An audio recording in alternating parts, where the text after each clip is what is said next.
Dennis Reid is Director of Silver Voices, Voice for Pensioners, and Reem Ibrahim is a spokeswoman for the Institute of Economic Affairs. We're going to talk to them now about the winter fuel allowance. Let's just remind ourselves what the Prime Minister said earlier in Parliament. As the economy improves, we want to make sure people feel those improvements in their days as their lives go forward. And that is why we want to ensure that as we go forward, more pensioners are eligible for winter fuel payments. As you would expect, Mr. Speaker, we will only make decisions we can afford. That is why we will look at that as part of a fiscal event. And then Kemi Badenoch, of course, hit back at what he had to say. He promised to protect pensioners, but his winter fuel cut has driven thousands into hardship. His MPs hate this. He can't see them, but they all look sick just hearing what it is he's going to do. So let's wait until... Oh, yes, they're laughing. They're laughing. They are laughing just as they laughed at the budget. Hands up who here wanted winter fuel cuts. Hands up. Not a single one of them. Not a single one of them. The fact of the matter is, this Prime Minister is destroying them. They need to look at what they are doing to the country. The truth is, we all know that it's this Prime Minister, this Labour government, and their policies that are shafting the country, isn't it? Let's talk to Dennis Reid and Reem Ibrahim. Dennis, let me start with you. Are you welcoming this wholeheartedly or with caution? Well, definitely with a lot of caution and a little dose of scepticism as well, Peter. Yes, it's welcome and it's justification for our long campaign on this issue. But we don't know whether it's going to be a screeching U-turn with a complete reversal of the policy, or just some minor fiddling around the edges, which won't be satisfactory at all. He had to do something. Because... Do you think every single pensioner should get the winter fuel allowance? Well, yes, I do. I do think that. Even millionaire pensioners? Universal benefit before. Now, the argument always is, and I've argued this out on your programme before, that a few millionaires don't need the money. Yes, but it's very difficult indeed. I agree with that. But it's very difficult indeed to actually have an assessment which rules out those millionaires. Well, you're right, Dennis, and that means testing costs a lot of money. Reem, means testing is too expensive, surely, isn't it? And the full benefit for everybody, universal benefit, is the correct answer, is what Dennis is saying. What do you think of that? Yeah, I do disagree. I think, look, fundamentally, a lot of pensioners have been going through incredible amounts of hardship, and it's really important that we have those serious conversations about why there has been that hardship in the first place, where we can reduce energy costs. And I think a lot of it is as a result of huge regulations around energy. I mean, net zero being a legally binding target in that way has put up energy costs for everyone. But the principle remains that if you are a millionaire, should you be in receipt of government benefits? And I think that the answer is no, and it can't ever be possibly yes.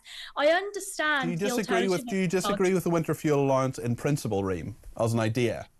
Yes, because fundamentally it's giving cash handouts to people that do not need it. Now, many of us gives lots of cash handouts to people who do need it as well. Look, I think that means testing the winter fuel payments, which is effectively what would happen under this new scheme. So if you are already in receipt of pension credit or other benefits, I think we can increase the threshold. Right now, it's about £11,800 a year, if that's what your income is.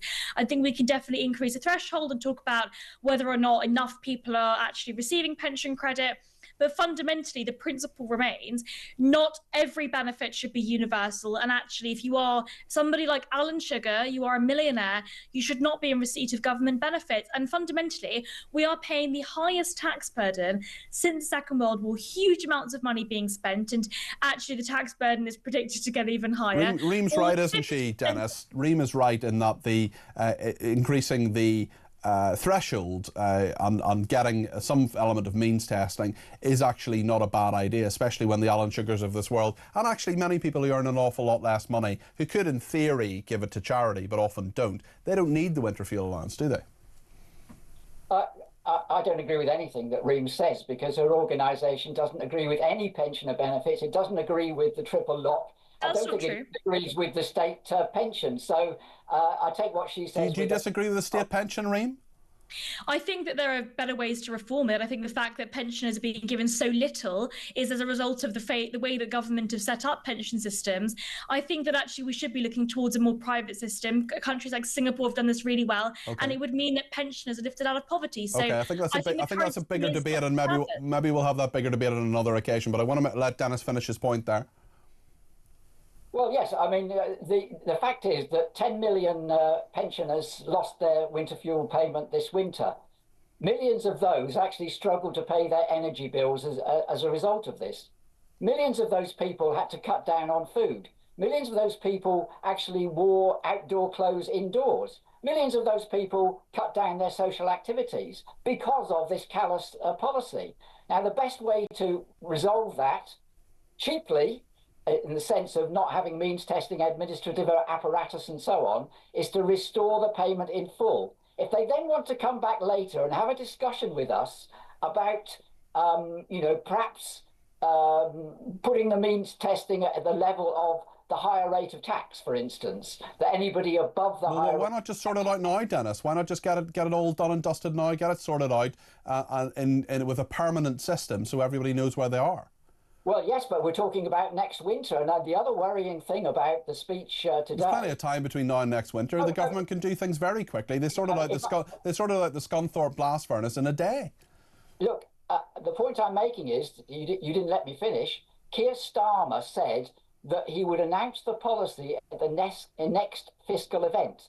The next fiscal event is the budget... No, it's not. No, it's not. It's the spending review next month on the 11th of June, Dennis. No, I'm afraid that that question was asked after the speech in Parliament, and it was clearly said he's talking about a fiscal event. The spending review is not a fiscal event in the same way. So time is short to do this. We can't revamp the whole policy, but we can restore the universal winter fuel payment for this winter, and that's the most important thing. Reem, final word from you?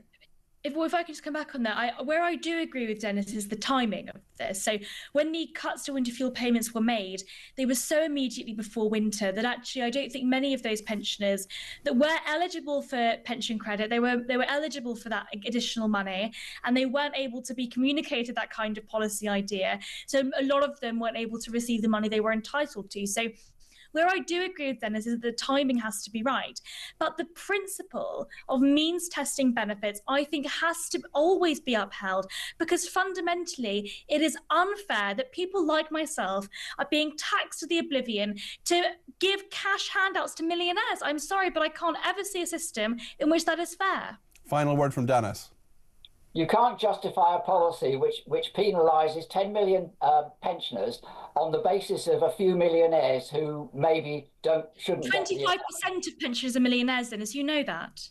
That's rubbish, and I've argued that before. It's absolute rubbish what you are talking, and that is generally true. Look it up. It's true. It's an extremist organisation, the IEA. I don't think they're extremists. I don't think we're going to get into that kind of language. Dennis, thank you very, very much indeed for your thoughts. Dennis Reid there, Director of Silver Voices, and Reem Ibrahim, who's a spokeswoman for the Institute of Economic Affairs, which is not an extremist organisation. Dennis is factually wrong.